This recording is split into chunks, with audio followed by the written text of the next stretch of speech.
কিভাবে মানুষ করাবে, কিভাবে করবে?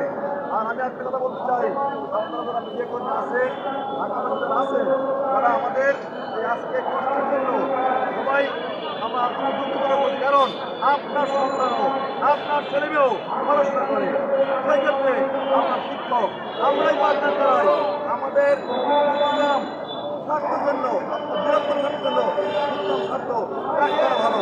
সেই ক্ষেত্রে আপনারা আমরা বেসরকারি শিক্ষক তারা লাগাতার কর্মসূচি নাই আজকে এক বছর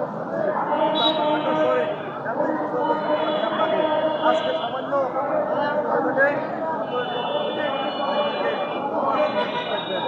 আর বর্তমান আমাদের যে দায়িত্ব নিয়েছেন